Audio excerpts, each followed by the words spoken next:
अरविंद किसी की नहीं सुनते। आम आदमी पार्टी मतलब अरविंद केजरीवाल। आप फ्री की चीज़ें मांगेंगे तो फ्री में अरविंद केजरीवाल ही मिलेगा। लेकिन मेरा ये कहना है कि ये दल नहीं दलदल है, ये भ्रष्ट लोग हैं। लेकिन आम आदमी पार्टी के बारे में भविष्य बताता हूँ। एक पार्टी बनेगी 1 साल के अंदर जिसका नाम होगा असली आम आदमी पार्टी। ये लोग वीडियो काट के रख लें, क्योंकि अरविंद केजरीवाल को साइड करेंगे भगवंत मान। अरविंद और मनीष में आप भेद मत करिए, क्योंकि मैंने उन दोनों को ऐसी परिस्थिति में साथ रहते देखा है। तो कुमार विश्वास के घर में वो 1.5-2 साल रहे और उन्हीं की सीट पे कब्जा कर लिया। तो संजय सिंह कुछ भी कर सकते, मनीष नहीं कर सकते। तो ये परिस्थितियां इनकी आपस की ये है। अभी तक लोग कंफ्यूज हैं इस दोनों प्रशांत के बीच में। राहुल गांधी की सीट है, राजीव गांधी वहां से लड़ते थे, तो उनकी सीट को छोड़ना नहीं चाहिए था। मतलब मुझे कहने में गुरेज नहीं है कि अगर राहुल गांधी लड़ रहे होते तो स्मृति के लिए भी बहुत आसान नहीं था। नमस्कार, स्वागत है आप सभी का। आप देख रहे हैं एनएमएफ न्यूज। आपके साथ मैं हूं नम्रता चौधरी। पत्रकारिता जगत में एक बहुत जाना पहचाना नाम है, और वो नाम मैं लूं उससे पहले आप देख ही रहे हैं मेरे साथ कौन बैठे हैं। अनुरंजन झा जी, जनाब लेखक भी हैं और बहुत सारे मुद्दों पर बेबाकी से अपनी राय रखते हैं। mediasarkar.com के फाउंडर हैं और अपना YouTube पेज भी चलाते हैं, जिस पर अगर आप जाएंगे तो ऐसे ऐसे वीडियोस मिलेंगे कि बस आप सोच में पड़ जाएंगे कि वाकई सत्य और तथ्य के साथ भी ऐसे चीजों को परोसा जा सकता है। अब चूंकि मेहमान खास है तो मुद्दे भी बहुत सारे होंगे सर, लेकिन एक प्रमुख मुद्दा मेरा रहेगा दिल्ली सरकार, केजरीवाल और ये सारा जो सिनेरियो इस वक्त दिल्ली में चल रहा है, इस पर मैं चर्चा करूंगी। इस पर मैं प्रमुखता से सर चर्चा इसलिए करूंगी क्योंकि मुझे याद है अब से कई साल पहले भी आप ये बात उठा रहे थे कि जितने भी नेता हैं या आम आदमी पार्टी से जुड़े हुए लोग हैं वो भ्रष्ट हैं, और आज भी आप ये मुद्दा बहुत प्रमुखता से उठाते हैं। और अब तो हम साक्षात देख भी रहे हैं जो स्थिति दिल्ली में बनी हुई है। एक एक करके सवाल पर आऊं। सबसे पहले मुझे आप थोड़ा सा अपने बारे में बता दीजिए, क्योंकि जो मेरे दर्शक हैं उनको बहुत हद तक आपका चेहरा, आपका नाम पता है, लेकिन लोग जानना चाहते हैं कौन है अनुरंजन झा। पूरा सफर बताइए, कहां से शुरू हुआ, संक्षेप में। देखिए, सफ़र तो बहुत लंबा है। पत्रकारिता हमने शुरू की जनसत्ता अखबार से, फिर टेलीविज़न में जी से, उसके बाद आज तक India TV, India news, CNBC का CEO होते हुए फिर अपनी एक कंपनी शुरू की शगुन। देश का पहला मैट्रिमोनियल टीवी चैनल चलाया, और इन दिनों पिछले 5 सालों से इंग्लैंड में रहता हूँ, लिखता पढ़ता हूँ। बस यही काम है। तो सफ़र तो उस तरीके से बहुत कोई एडमायर करने वाला सफ़र नहीं है, लेकिन ठीक है, यही पत्रकारों का यही सफ़र होता है, इसी तरीके का सफ़र है। अच्छा, इस दौर में आपने बहुत सारी चीजें देखी होंगी। मैं अगर 2012, 13 और 14 का जिक्र करूं और अब 24 का जिक्र करूं, मैं आऊंगी अपने मुद्दे पर। मुझे जानना है कि आम आदमी पार्टी जिस मुद्दे को लेकर चली थी, जो मुद्दे आपने पहले भी कभी उठाए हैं, वो अभी भी बरकरार हैं। पहले भी भ्रष्ट थे और अभी भी भ्रष्ट हैं। मैं कैसे ये बात मान लूं, कैसे दर्शक मान लें? देखिए क्या है, मैं 2013 में इन लोगों के खिलाफ मैंने एक स्टोरी की, और मीडिया सरकार पे स्टोरी चली, वो यूट्यूब पे अवेलेबल है और बहुत सारी चीज़ें लोग जानते हैं उसके बारे में। और हमने ऐसा नहीं था कि इनके खिलाफ स्टोरी की, बताया देश को कि ये लोग दरअसल एक चेहरा सामने जो रखा हुआ है और जो चेहरा इनके पीछे का है, वो दोनों में फ़र्क है। अगर ये कहते हैं कि सब मिले हुए हैं जी, सब चोर हैं जी, सब भ्रष्ट हैं जी, ये खुद भी वैसे ही हैं जी।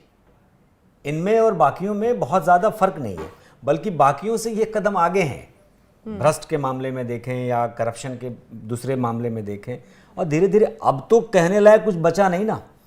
फ़र्क सिर्फ इतना है नम्रता कि जब मैं कह रहा था तब लोग मान नहीं रहे थे, अब लोग मान रहे हैं। मैं फिर भी वही बात कह रहा हूँ कि देखो, मैं तो 10 सालों से यही बात कह रहा हूँ कि ये भ्रष्ट लोग हैं, इनकी सोच अलग है, लेकिन भ्रष्ट के मामले में अलग है कि हाँ, भ्रष्टाचार को कैसे लीगलाइज करें, यही ये लोग हैं। जो ये पूरा जन आंदोलन इन्होंने शुरू किया था, जनता की आवाज बनकर ये सामने आए थे, कट्टर ईमानदारी का नारा दिया था, उस वक्त आप साथ थे? बिल्कुल, आंदोलन के समय मैं साथ था, और जो भी लोग हैं सब लोग जानते हैं कि मैं एक राष्ट्रीय चैनल का CEO था उस वक्त।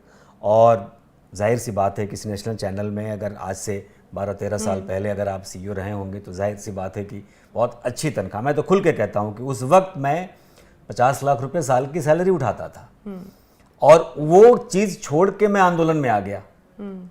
तो हम भी तो देश बदलने आए थे, लेकिन 6 महीने में पता चला कि ये तो कुछ और बदलने निकले हैं, ये अपना रुतबा बदलने निकले हैं, ये अपनी परिस्थितियां बदलने निकले हैं, ये देश बदलने नहीं निकले हैं। ये एहसास आपको कब हुआ? आंदोलन के दौरान या उसके बाद जब सत्ता में आ गए? आंदोलन के दौरान ही हो गया, और 13 दिनों का आंदोलन जो रामलीला मैदान में चला, उस दौरान मुझे डाउट्स उसी समय शुरू हो गया था इनकी एक्टिविटीज से, क्योंकि मैं मंच के पीछे होता था और बाकी चीज़ें सब चल रही थी, तो उस वक्त से मुझे एहसास होने लगा था।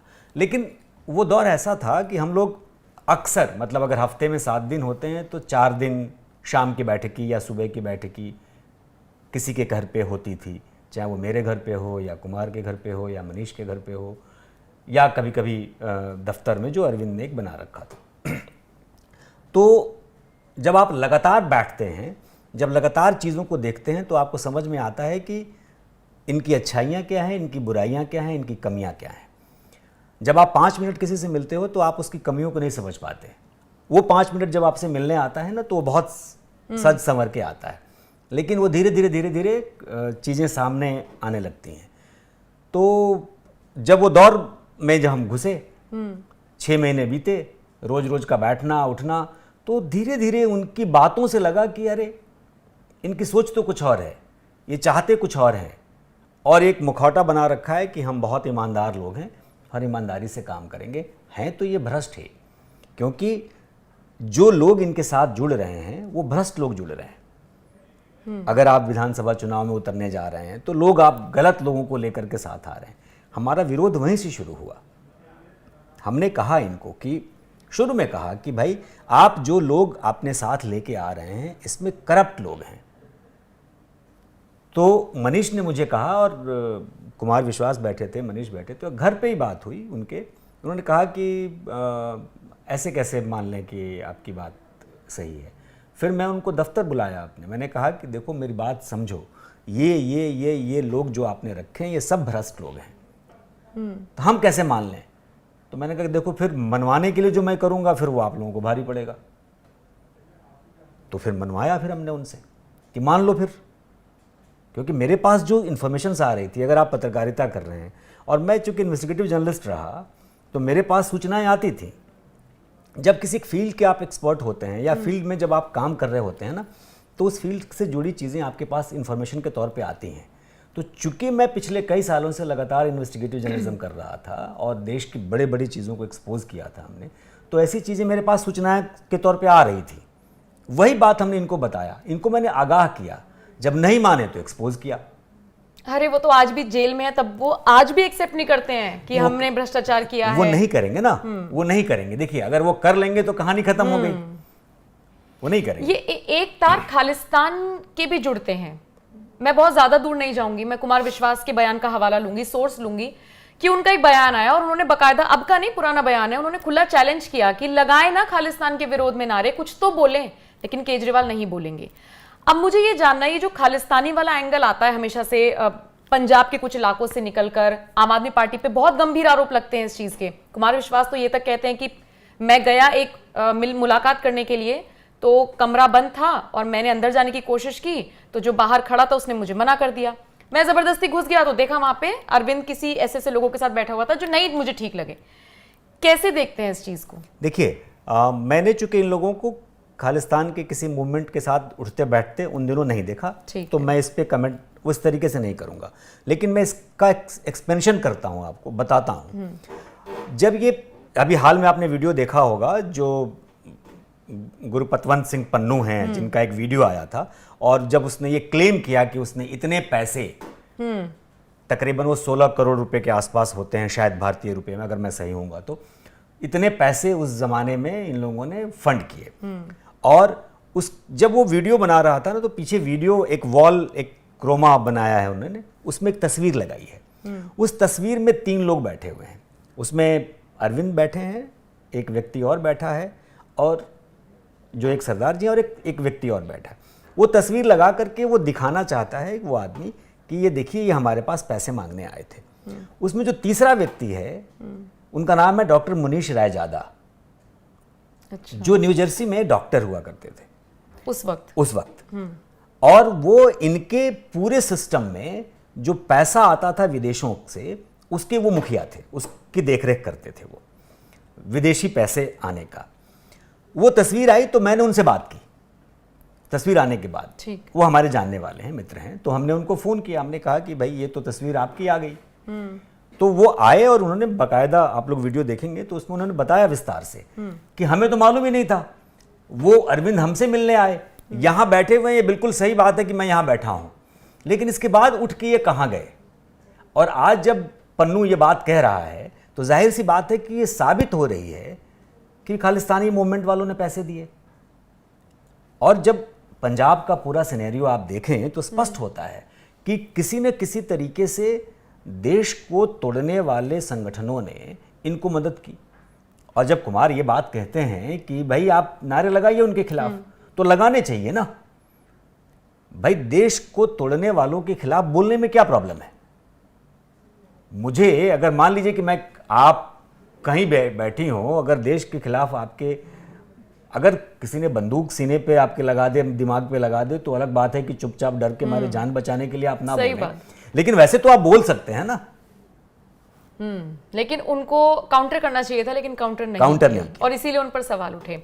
अच्छा, आम आदमी पार्टी, चूंकि आप पत्रकारिता जगत से बहुत साल तक जुड़े रहे हैं और आपने तो कहा कि आप खोजी पत्रकार भी रहे हैं, तो जरा खोजबीन करके मुझे थोड़ा सा एनालिसिस कीजिए, मुझे बताइए आम आदमी पार्टी का भविष्य आप किस तरीके से देख रहे हैं? क्योंकि कभी खबर आती है कि ईडी अब आम आदमी पार्टी को भी आरोपी बनाएगी, उसके खिलाफ भी केस दर्ज होगा और तरह तरह के खुलासे हो रहे हैं। और सबसे बड़ी बात, मैं किसी पार्टी की संयोजक हूं, मैं ही जेल में हूं, मेरे मंत्री जेल में है, तो मेरी पार्टी का अब क्या आधार बचा है? तो उसका आप फ्यूचर क्या देखते हैं? देखिए, मैं आपको इसमें थोड़ा सा विस्तार से बताऊं। अरविंद की जो पार्टी है ये, और ये अरविंद की पार्टी नहीं, अरविंद की कंपनी है। ये पार्टी नहीं है, अरविंद की कंपनी है। और जिन दिनों मैं वो इन्वेस्टिगेटिव रिपोर्ट कर रहा था 2013 में, तो बहुत सारे लोगों ने बहुत सारी बातें कही थी। 2 दर्जन लोगों से हमारी बातें हुई थी। 2 दर्जन मतलब इनके विधायक कैंडिडेट या इनके लीडर्स, ठीक, जिसमें से 10 लोग तो ऐसे थे जो कैमरे पे बिल्कुल अनैतिक करते हुए अलग अलग तरीके से पाए गए थे। वो सब अब पब्लिक डोमेन में है, मैं उस पर नहीं जाऊँगा। उसमें कुछ लोग ऐसे थे जिन्होंने अनैतिकता को स्वीकार नहीं किया था। हमने उनके बारे में भी बताया था कि ये लोग बहुत सही लोग हैं। लेकिन उसमें से 2 लोग ऐसे थे जिन्होंने पूरी बातचीत में ये साबित कर दिया था कि अरविंद डिक्टेटर है। अच्छा, अरविंद किसी की नहीं सुनते। आम आदमी पार्टी मतलब अरविंद केजरीवाल। और ये तो पूरी कहानी है। एक किस्सा मैं आपको बताऊं। एक बार क्या हुआ, जो आज की तारीख में अब योगेंद्र यादव उनके साथ नहीं है, लेकिन योगेंद्र जी एक बार बहुत सारे लंबे लंबे पॉइंट्स बनाकर के लेके आए पेज पर, और वो पॉइंट्स उन्होंने दिया अरविंद को देखने के लिए। अरविंद ने वो सारे पॉइंट्स देखे और एक बार में कागज काट दिया और फिर पलट के अपने पॉइंट्स उन्होंने उनके सामने ही लिखे।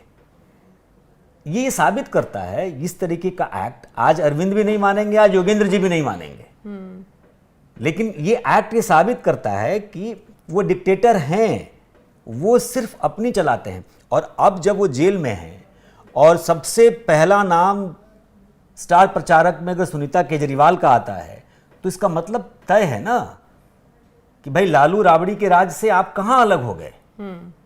जो वहां हो रहा था वो आपके यहां भी हो रहा है। आपसे बेहतर तो 1000 गुना बेहतर तो हेमंत सोरेन है कि जिन्होंने कम से कम चंपई सोरेन को सत्ता तो सौंपी। बिल्कुल नहीं, इस केस में तो फिर लालू भी ठीक थे, कम से कम अपने पद से इस्तीफा देकर उसके बाद तो सौंप कर गए। अच्छा, अब जैसे दिल्ली हाई कोर्ट का अगर मैं जिक्र करूं, जब बहस चली तो ये कहा गया कि संवैधानिक तौर पर तो आप सरकार चला सकते हैं, मुख्यमंत्री पद पर रह सकते हैं, लेकिन व्यवहारिक तौर पर ये ठीक नहीं है।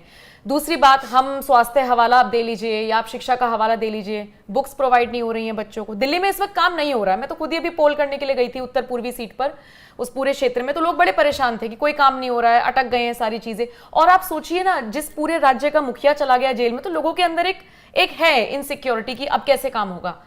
तो अब दूसरी बात कर लेते हैं चुनावों की।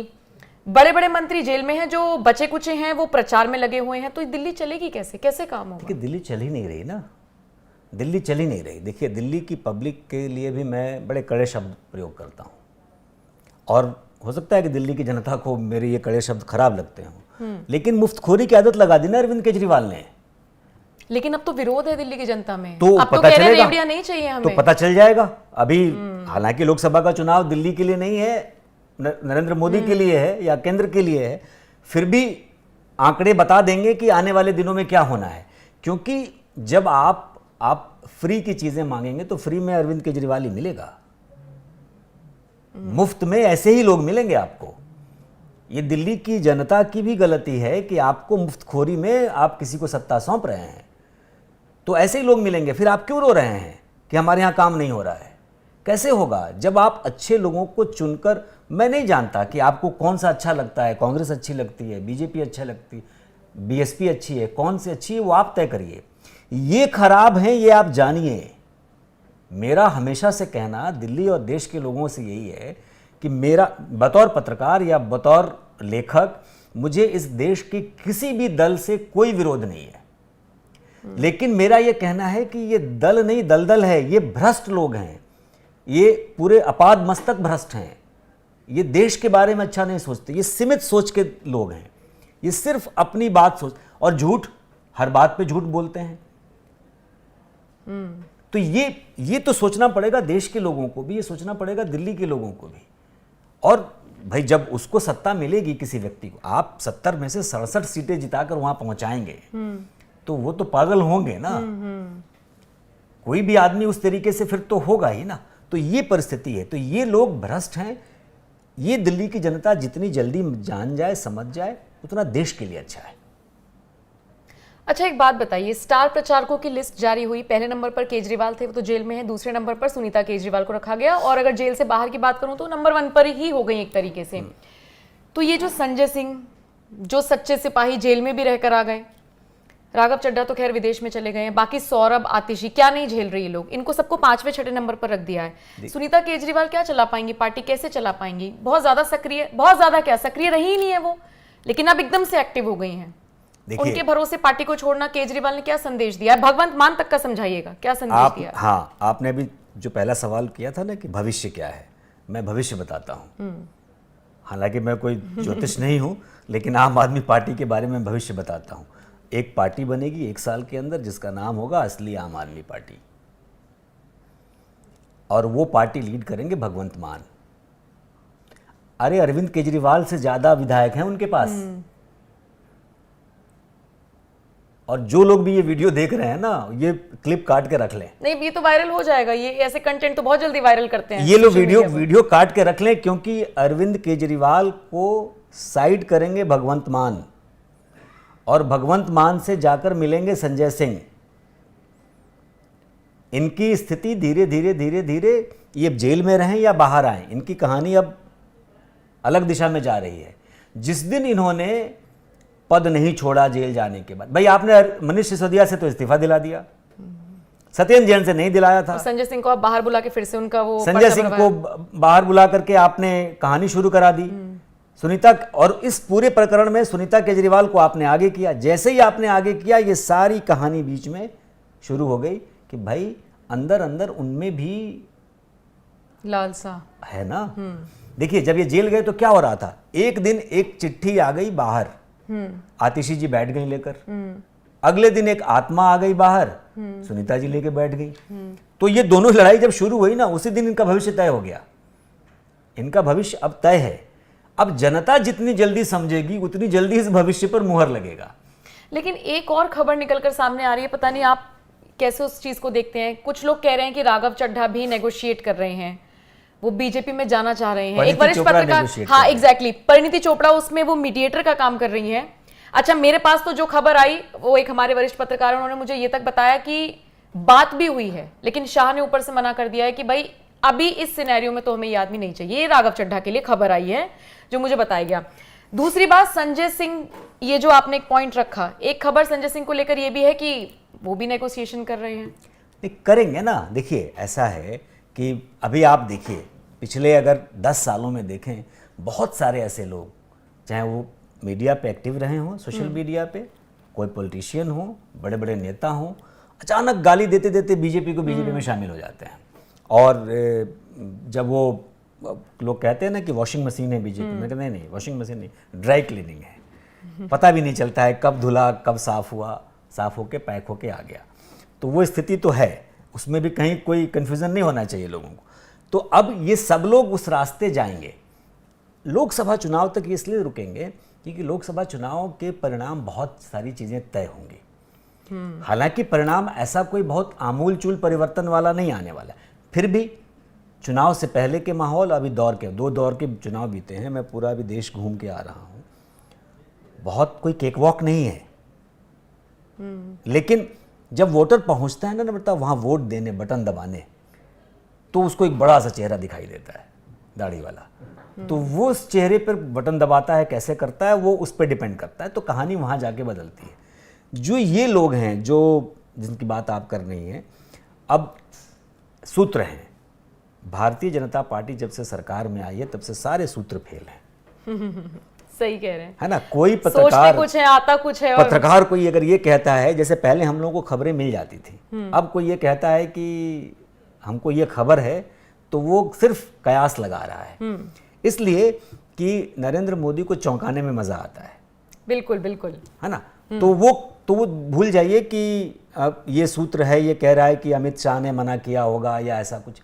हाँ, अगर मैं एक बतौर पत्रकार एनालाइज करूं परिस्थिति को, तो ये बिल्कुल सही है कि अभी ये चाह भी रहे होंगे दोनों अगर मिलना, तो ये मिलने का माकूल माहौल नहीं है। हाँ, टाइमिंग अभी सही नहीं, टाइमिंग सही नहीं है। तो जो टाइमिंग सही नहीं है, तो हम लोग उसको कयास लगा लें कि वो मिले होंगे, अमित शाह ने मना किया होगा, ऐसा हुआ होगा। ऐसा हुआ होगा जरूरी नहीं है, लेकिन नहीं हुआ होगा ये भी जरूरी नहीं है। जैसे आपने कहा ना कि नरेंद्र मोदी को चौंकाने वाले फैसले लेने की आदत है, मैं आपको एक बात बताती हूँ, जो वोटर है ना देश का, वो भी बहुत चौंकाने लगा है। मैं बहुत अपना एक्सपीरियंस बताती हूँ। मैं कवर करने के लिए गई अरुण गोविल, मैं मेरठ से ही आती हूँ, तो मेरठ में मैं उनका वो कुछ एक चुनावी कवरेज थी, वो उसके लिए मैं गई हुई थी। तो 2-4 लोग जो मेरे जानने वाले हैं, उन्होंने, जब मैंने उनसे बात की तो उन्होंने कहा नहीं हम तो पक्के एकदम कांग्रेसी हैं, हम तो कांग्रेसी को जिताएंगे, जो भी कैंडिडेट गठबंधन से खड़ा है हम तो उसे जिताएंगे। और जैसे अरुण गोविल का रोड शो निकला तो वो लोग फूल बरसा रहे थे। तो मैंने बाद में जाके बोला, ये आपका वीडियो आप लोग फूल बरसा रहे, नहीं वो राम जी अलग हैं, ये वोटर भी है देश का। वही तो ये वहां जाके वोटर कंफ्यूज हो जाता है। तो उसको वो पता नहीं उस समय क्या चीजें दिखती हैं, मंदिर दिखता है, 370 दिखता है, देश में बम नहीं फट रहे हैं वो दिखता है, बिल्कुल, आयुष्मान भारत कार्ड दिखता है, 5 किलो अनाज दिखता है, बहुत सारी चीजें दिखती हैं। तो वो अगर चीजें दिखती हैं तो वहां जाकर के बदलती हैं चीजें, इसमें कोई दो राय नहीं है। इन लोगों की स्थिति ये है कि परिस्थितियां धीरे धीरे इनके खिलाफ हो रही हैं और इनमें आपस में रिफ्ट है, बहुत ज़्यादा इनमें आपस में अब लड़ाई है। सत्ता बड़ी चीज़ है ना। बिल्कुल भाई, जब जेल वो चले गए अरविंद केजरीवाल, तो लगा कि अरे अगले दिन आतिशी बन जाएंगे मुख्यमंत्री। बिल्कुल लगा था। सर एक चीज़ और बताइए कि अगर केजरीवाल अपने पद से इस्तीफा दे देते हैं तो मुझे लगता है कि और ज़्यादा फिर बवाल होगा आम आदमी पार्टी में, फिर ज़्यादा होगा, फिर खुला क्लैश सामने आएगा। अभी तो अंदर खाने हैं। बिल्कुल आएगा, इसीलिए उस बात को जानते हैं ना। देखिए, अरविंद के सबसे मजबूत सिपह सालार हैं मनीष। अरविंद और मनीष में आप भेद मत करिए। अच्छा। हाँ, अरविंद के सबसे मजबूत व्यक्ति हैं, मतलब जब तक ये सृष्टि रहेगी उन दोनों की, तब तक वो दोनों साथ रहेंगे। क्योंकि मैंने उन दोनों को ऐसी परिस्थिति में साथ रहते देखा है और ऐसी परिस्थिति में विरोधाभास के बावजूद साथ रहते देखा है। तो मुझे लगता है कि चाहे कुछ भी उलट जाए, वो दोनों नहीं बदलेंगे। हालांकि कुछ भी हो सकता है, लेकिन मेरा जो अपना आकलन कहता है। लेकिन बाकी जो भी लोग हैं, वो कोई भी पासा पलट अगर अब मनीष बाहर होते तो अरविंद 1 मिनट नहीं सोचते, इस्तीफा देते, मनीष को मुख्यमंत्री बना देते। क्योंकि मालूम है कि मनीष मुख्यमंत्री बनेंगे तो वो वही करेंगे, जैसा होगा। वो बिहार के जीतन राम मांझी नहीं हो जाएंगे, वो राबड़ी देवी ही रहेंगे। तो इसलिए वो परिस्थितियां अलग हैं। लेकिन किसी और पर भरोसा नहीं हो सकता। भाई, संजय सिंह क्या हैं? संजय सिंह वो व्यक्ति हैं, जब आंदोलन के समय में, जब वो पहली बार अरविंद के संपर्क में आए, तो जब दिल्ली आए, दिल्ली एनसीआर में रहने लगे, तो तकरीबन 1.5-2 साल तक कुमार विश्वास ने अपने घर के ऊपरी माले पे उनको रखा, अपने घर में। संजय सिंह को भाई, एक ऑल्टो कार में सामान लाद कर ले आए, और मैं विटनेस हूं, मैं गवाह हूं उस चीज का। 4 घंटे गाड़ी बाहर खड़ी थी, मैंने ही पूछा कि भाई संजय भाई क्या है इसमें? तो कुमार ने कहा कि नहीं, उनका व्यवस्था ऊपर कर दिया, अब यहीं रहेंगे ये। तो कुमार विश्वास के घर में वो 1.5-2 साल रहे और उन्हीं की सीट पे कब्जा कर लिया। तो कुछ भी हो सकता है, तो संजय सिंह कुछ भी कर सकते, मनीष नहीं कर सकते। तो ये परिस्थितियां इनकी आपस की ये है। आपने बिहार का जिक्र किया, तो दिल्ली से निकलते हैं अब बाहर, बिहार पे चलते हैं। मैं बहुत ज्यादा लालू और इन सब पे नहीं जाऊंगी, मुझे प्रशांत किशोर के बारे में जानना है। मैं यूट्यूब के लिए भी अगर बोलूं तो, लेकिन प्रशांत किशोर काम बहुत अच्छा कर रहा है, ऐसा वहां के बिहार के लोगों का कहना है। मेरे बॉस खुद बिहार से आते हैं, तारीफ कर रहे हैं। मुझे जानना है कि आप चूंकि बिहार से आते हैं, मोतिहारी से, मैं गलत नहीं हूं, तो बताइए प्रशांत किशोर के बारे में कुछ। देखिए प्रशांत क्या है, अभी मैं जब बिहार में था तो बहुत सारे लोगों से मैंने प्रशांत के बारे में पूछा। हर पॉलिटिशियन से मेरा एक सवाल उनसे होता था कि वे प्रशांत के बारे में आप क्या सोचते हैं। और कुछ पब्लिक से भी, कुछ बुद्धिजीवियों से भी बात किया मैंने, कुछ पत्रकारों से, कुछ एक्स डीजीपी से, उन सब से भी पूछा मैंने। देखिए प्रशांत दो हैं, एक प्रशांत जो इलेक्शन मैनेजमेंट करते थे और एक प्रशांत जो पिछले 2 साल से बिहार में ज़मीन पर काम कर रहे हैं। ये 2 प्रशांत हैं। अभी तक लोग कंफ्यूज हैं इस दोनों प्रशांत के बीच में। जिस दिन ये कंफ्यूजन दूर हो जाएगा उस दिन प्रशांत बिहार के सबसे बड़े लीडर होंगे। जिस तरीके से राहुल गांधी इस देश के पहले व्यक्ति हैं जिन्होंने 4000 किलोमीटर की पैदल यात्रा की है। गांधी की दांडी यात्रा भी उतनी लंबी नहीं थी। अच्छा, पहले व्यक्ति हैं। ठीक उसी तरीके से प्रशांत किशोर बिहार के पहले व्यक्ति हैं जो पिछले 2 साल से लगातार गांव-गांव घूम रहे हैं। जेपी भी नहीं घूमे थे, कर्पूरी ठाकुर भी नहीं घूमे थे। ये सब लोग उड़न खटोले पे घूमने वाले, जेपी और कर्पूरी ठाकुर को छोड़ दीजिए तो बाकी के जो दौर आया, ये सब लोग बसों से, उड़न खटोलों से घूम रहे हैं। ये कैंप करते हैं, कैंप करके गांव-गांव घूमते हैं, दिन भर घूमते हैं, शाम में गांव में कार्यक्रम करते हैं। और किसी भी जा करके किसी को ये नहीं कहते तुम मुझे वोट दो, कहते हैं तुम अपने बच्चों की सोचो।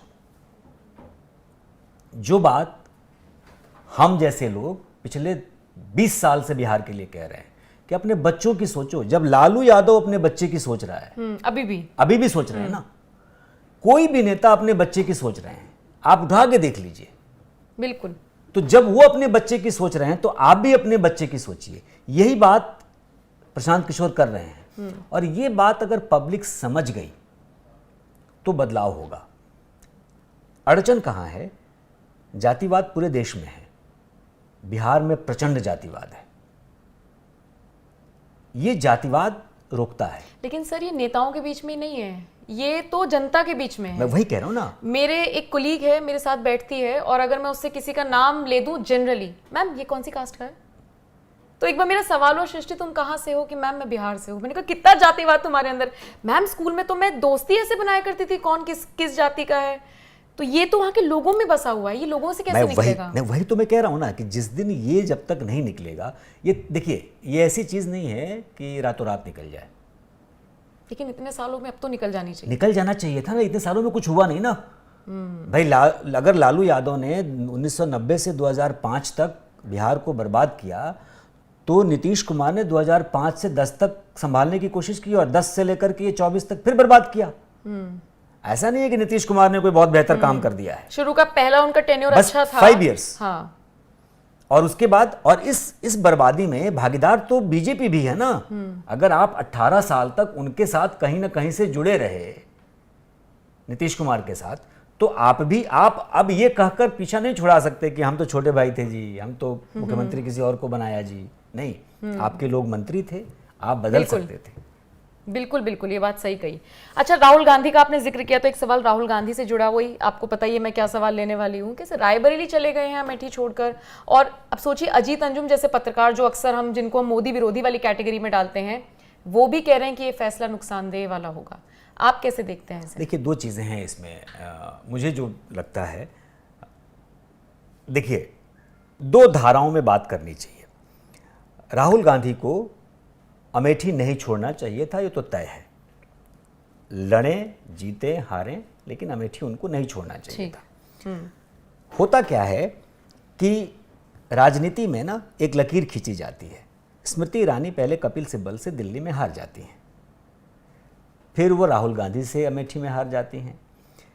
जिस दिन वो राहुल गांधी को अमेठी में हराती हैं, उस दिन वो देश की एक बड़ी नेता हो जाती है। ठीक है ना? तो बड़े नेता को कोई भी नेता हराएगा तो वो बड़ा बनेगा। अब यहाँ स्थिति ये थी कि चूंकि वो राहुल गांधी की सीट है, राजीव गांधी वहाँ से लड़ते थे, तो उनकी सीट को छोड़ना नहीं चाहिए था। और अगर केएल शर्मा को उन्होंने टिकट दिया तो ये पहले ही घोषणा कर देते, 1 महीना वो आदमी काम कर लेता। तो लेकिन इसका दूसरा पक्ष देखिए, मैं भी अमेठी गया था,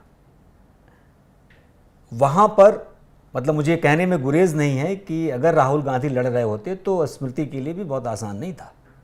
यही तो सब लोग बात कर रहे हैं ठीक है। कि वो क्लोज फाइट होती। लेकिन अगर केएल शर्मा ने स्मृति को हरा दिया तो फिर क्या होगा? क्योंकि अगर जनता कुछ भी कर सकती है, अगर जनता को यह समझ में आ गया तो कहानी बदल सकती है। भाई राजनारायण ने हरा दिया इंदिरा गांधी को। राजनारायण राजनीति के, मतलब कई लोगों को खराब लगेगा, राजनीति के जोकर कहे जाते थे। अमिताभ बच्चन ने हरा दिया हेमंती नंदन बहुगुणा को। भाई ठीक है, अमिताभ थे, लेकिन अमिताभ का राजनीति से क्या लेना देना था भाई? और लेकिन अगर इधर दिनेश प्रताप ने हरा दिया राहुल गांधी को, हाँ, अगर उन्होंने हरा दिया तो वो भी बड़े नेता हो जाएंगे ना फिर, जो खुद हारे हुए हैं। जो खुद हारे हुए हैं। अगर उन्होंने रायबरेली सीट छीन ली इन लोगों से, वो भी बड़े हो जाएंगे। तो ये इक्वेशंस हैं। हाँ, इसका जो नेगेटिव असर है, आम लोग इस तरीके से इसको एनालाइज नहीं करते। आम लोगों को लगता है कि भाई क्यों भाग गए। हाँ, यही शब्द यूज हो रहा है, क्यों भाग गए। तो ये जब भाग्य वाली बात आएगी ना, तो इसका असर पूरे यूपी में पड़ेगा, पूरे देश में पड़ेगा। ये नेगेटिव बात एक जाएगी। अगर उनको नहीं लड़ना था अमेठी से, तो पहले ही तय बोल देना था कि भाई मैं वायनाड से लड़ूंगा, बात खत्म, मुझे कहीं और से नहीं लड़ना है, मैं वायनाड तक सीमित हूँ।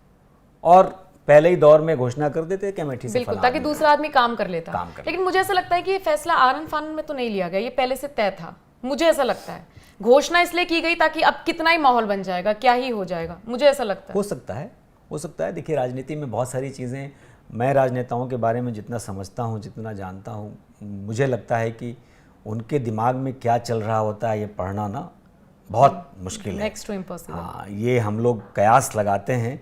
हमारे बहुत क्लोज बहुत सारे पॉलिटिशियंस फ्रेंड हैं, वो हमारे साथ बैठ के जो बातें करते हैं, जैसे यहाँ से घूमेंगे वहाँ से कुछ और बातें बिल्कुल बिल्कुल। अच्छा, अब सारे सवाल मुझे लगता है केजरीवाल, उधर हम बिहार चले गए, ठीक है। अब मुझे ये बताइए कि जुड़ा हुआ तो केजरीवाल से ही है, वो सवाल ये है कि जब केजरीवाल पेशी पर जा रहे थे तो नरेंद्र मोदी के लिए बोलते हैं कि ये चीज़ ठीक नहीं है, और लगातार आम आदमी पार्टी के ये आवाज़ बुलंद कर ही रही हैं। ये कौन सा फैक्टर काम करता है कि कुछ भी हो देश में तो नरेंद्र मोदी को टारगेट किया जा रहा है? और क्या आपको लगता है जैसी संस्थाएं हैं, चुनाव आयोग आप ले लीजिए, आप ईडी की बात करते हैं, सीबीआई की बात करते हैं, कुछ नहीं तो सुप्रीम कोर्ट को भी आप एकदम, कुछ लोग हैं जो जजमेंट पास कर देते हैं कि सब बिक गया है, सब कैसे बिक जाएगा? देखिए, ये तो होगा, इसलिए होगा कि नरेंद्र मोदी भी तो यही चाहते हैं। नरेंद्र मोदी कहाँ कहते हैं बीजेपी की गारंटी, वो तो कहते हैं मोदी की गारंटी। तो जब आप कहेंगे मोदी की गारंटी, तो विरोध भी तो मोदी का ही होगा ना। आप कहिए बीजेपी की गारंटी, सरकार तो कहिए एनडीए की गारंटी, आप नहीं कहते ना। आपके प्रचार का क्या कहना है? अब की बार मोदी सरकार, मोदी है तो मुमकिन है, मोदी है तो मुमकिन है। तो जब आप बात हर जगह मोदी की करेंगे तो मुखालफत भी मोदी की ही होगी और विरोध भी उसी का होगा। जब आप ही ने तय कर दिया ना कि पार्टी वार्टी तो छोड़ो, मोदी हैं, जो हैं मोदी हैं, तो जो भी चीजें विरोध में होंगी वो फिर मोदी को जाएंगी, तो गाली भी मोदी को ही पड़ेगी। फिर कोई ये नहीं कहेगा कि बीजेपी खराब है, कोई ये नहीं कहेगा कि भाई बीजेपी ने चुनाव आयोग को खरीद लिया या चुनाव आयोग ने घुटने टेक दिए, कोई ये नहीं कहेगा कि मीडिया को दबा दिया बीजेपी ने। सब कहेंगे कि मोदी ने किया। अच्छा, ये मीडिया के दबाने से मुझे एक सवाल याद आया, ये मेरा आखिरी सवाल होगा। 2 फेज में 2014 के बाद मीडिया बट गई है, एक तरफ गोदी मीडिया कहा जाता है और दूसरी तरफ कुछ आ जाते हैं जो पिद्दी मीडिया, यही चल रहा है। एक तरफ वो लोग हो गए हैं जो अगर मोदी के फैसलों को सही सही बता दें या दिखा दे खबर तो वो तो गोदी मीडिया हो गया, और जो बाकी विरोध कर दे वो बाकी, आप अजीत अंजुम, रवीश कुमार, अभिसार, इन लोगों को आप देख ही रहे हैं। आपने तो एक लंबा टाइम 22-25 साल आप रहे हैं पत्रकारिता जगत में, कैसे इस फेज को देख रहे हैं? 2014 से पहले तो हमने ये गोदी मीडिया सुना नहीं था, अभी आप इस फेज को देखते हैं तो कैसा फील होता है, या आप इस जगह पर होते तो कैसे इस चीज को चैलेंज करते? क्योंकि मैं बहुत देर से आपका इंटरव्यू कर रही हूं, मुझे तो नहीं लगा कि आप इस तरफ हैं या इस तरफ हैं, अनबायस्ड आप अपनी बात रख रहे हैं। तो फिर ये किस तरीके से हम लोगों को? देखिए, ये डिबेट ना थोड़ा लंबा हो जाएगा, लेकिन मैं शॉर्ट में 2-3 चीजें बताता हूँ। एक तो क्या है, जिस माध्यम में आप बैठे हुए हैं, ये माध्यम बहुत सशक्त हो गया है। यूट्यूब डिजिटल माध्यम, जहाँ रीच बहुत आसान हो गई है। अगर आपके कंटेंट में दम है, चाहे वो पक्ष का हो या विपक्ष का हो, न्यूट्रल कंटेंट लोग सुनना पसंद नहीं करते हैं, क्योंकि लोग वैसे ही है ना, किसी पक्ष के मानने वाले या विपक्ष के मानने वाले, तो जैसे लोग हैं वैसी चीज़ें पहुंच रही हैं। ठीक। तो ये माध्यम थोड़ा सशक्त हो रहा है, और जितना जितना ये माध्यम मजबूत होगा ना, मीडिया का स्वरूप बदलेगा। अभी मीडिया चेंजेस के दौर में है, डिजिटल माध्यम स्ट्रांग होगा, एआई का प्रभाव आ रहा है, बहुत सारी चीज़ें अगले 2-4 सालों में बदलेंगी, फिर एक मीडिया का स्वरूप तय होगा।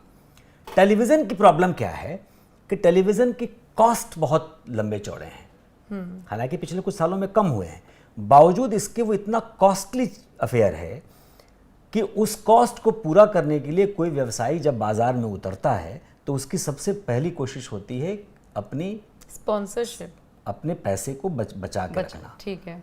500 लोगों को नौकरी देता है। जो लोग, मान लीजिए हम एम्प्लॉय हैं, हम काम कर रहे हैं, हमने तो तनख्वाह ली, हम घर गए, उसके लॉस से, उसके प्रॉफिट से हमें मतलब नहीं, लेकिन उसको मतलब है, तो वो देखता है कि प्रॉफिट कहाँ से आएगा। प्रॉफिट लाने के लिए अगर उसको रास्ता आसान दिखता है कि मोदी के पक्ष में जाएगा तो वो जाएगा। इस देश में मीडिया सशक्त तभी होगी जब इस देश का व्यक्ति अपनी जेब से मीडिया के लिए पैसे निकालेगा। जब तक आप पैसे नहीं निकालेंगे अपनी जेब से, तब तक ये नहीं बदलेगा। मजबूत माध्यम डिजिटल होगा, और डिजिटल ही आगे का भविष्य होगा। धीरे धीरे टेलीविज़न और बाकी चीज़ें खत्म हो जाएंगी, और रहेंगी तो वो किसी न किसी के पक्ष में रहेंगी। बिल्कुल, गोदी मीडिया पहले भी था, चूंकि माध्यम इतने ज़्यादा नहीं थे तो समझ में नहीं आता था। आज जो लोग ये कहते हैं ना कि पहले पीएमओ से फ़ोन नहीं आते थे भाई, हम सुनते नहीं थे, अलग बात है, हमारे दायरे सीमित थे, हमको लगता था कि हम लड़ जाएंगे। आज लोग नहीं लड़ना चाहते, अपने खर्चे बढ़ा लिए। करेक्ट, आप समझ रही हैं? बिल्कुल। और मैं एग्जाम्पल के तौर पे देता हूं, जैसे बीबीसी एक संस्था है, बीबीसी का एक बड़ा हिस्सा ब्रिटेन के लोगों की जेब से जाता है। इंग्लैंड में, पूरे ब्रिटेन में आप टेलीविज़न देखें या नहीं देखें, अगर आप अपने यूट्यूब पे भी लाइव देख रहे हैं, सपोज मान लीजिए NF न्यूज़ पे हम लोग बैठे हैं, आप लाइव कर रही हैं, इंग्लैंड में बैठ के कोई लाइव देख रहा है यूट्यूब पे आपको, तो उसको एक लाइसेंस फीस देनी होती है। अच्छा। और वो फी बीबीसी को जाती है। 15 पाउंड यानी तकरीबन 1500 रुपये मोटा मोटी मान लीजिए कि हर परिवार से एक फीस महीने की एक संस्था को जाती है, और वो पूरे पैसे बीबीसी को जाते हैं। तो बीबीसी ऐड नहीं चलाता। हाँ। आज आप जिस माध्यम पे बैठी हैं, आपको यूट्यूब पे लोग देखते हैं, उनको पैसे आते हैं, आपको ऐड चलाने की जरूरत नहीं है। आपको लोग पसंद करेंगे। आप तो अब उनके जेब से पैसे आने लगे ना भाई, जितने लोग ज्यादा देख रहे हैं उतने ज्यादा पैसे आपको मिल रहे हैं। तो एक तरीके से क्या है कि अंदर के तरीके से सीधे पैसे पब्लिक नहीं दे रही है, बेस्ड ऑन व्यूअरशिप हो गया है। बेस्ड ऑन व्यूअरशिप जितने लोग देखेंगे उतना पैसा आएगा, तो आप मजबूत हो रहे हैं। तो जब तक मेरा हमेशा ये कहना है कि जब तक जनता की भागीदारी किसी भी मीडिया संस्थान को मजबूत करने के लिए नहीं होगी, भाई उनकी जेब से, लोग कहते हैं कि भाई मीडिया बिक गया, भाई तुमने क्या लगाया मीडिया को आज तक? 1 रुपया खर्च किया है मीडिया पे? तुम समोसे पे बिक जाते हो, शराब पे जाके वोट दे आते हो, 500 रुपए पे वोट दे आते हो, मीडिया को कहते हो मीडिया बिक गया। क्या मीडिया बिक गया? आज तक आपने अपनी जेब से मीडिया के लिए 1 रुपया निकाला नहीं और आप कह रहे हैं बिक गया। लेकिन मुझे ही बड़ी प्रैक्टिकल सी बात लगती है। अगर मुझसे कोई कहे कि आप फला चैनल के लिए पैसे दे दीजिए, तो मैं शायद ना दूं। मुझे ऐसा लगेगा कि अगर मुझे मोदी को सुनना है तो मेरे लिस्ट है पूरी, मैं वहां जाके सुनूंगी। मुझे विरोध सुनना है तो मैं वहां जाके सुनूंगी। हाँ, तो आप देखिए ना, और यही विचारधारा चली आ रही है। डिजिटल माध्यम से यही मजबूती हो रही है ना। हाँ, लेकिन डिजिटल से ही मजबूती हो रही है, आप कह रहे हैं। तो भाई जो लोग देख रहे हैं उनको लोग व्यूअरशिप मिल रहा है, तो उनके भाई आपकी संस्था कहाँ ऐड चलाती है? जो यूट्यूब से, फेसबुक से, पेजेस से जो पैसे जनरेटेड है ना, वो पैसा आ रहा है, आप लोग सरवाइव कर रहे हैं, बहुत अच्छे से सरवाइव कर रहे हैं। अगर वे यही व्यूज नहीं आते तो इतना बड़ा तामझाम आप कैसे कर पाएंगे? तो ये पब्लिक अलग तरीके से, मतलब अप्रत्यक्ष तरीके से तो पब्लिक ही सपोर्ट कर रही है। बिल्कुल, यही सपोर्ट चाहिए। और ये जज करना होगा इस देश की जनता को कि हमको क्या चाहिए। तो जब तक आप ये नहीं करेंगे तब तक तो आप कहते रहिए। बड़ा आसान है कहना कि गोदी मीडिया या फला मीडिया, लेकिन इस देश की जनता ही बिकी हुई है अभी।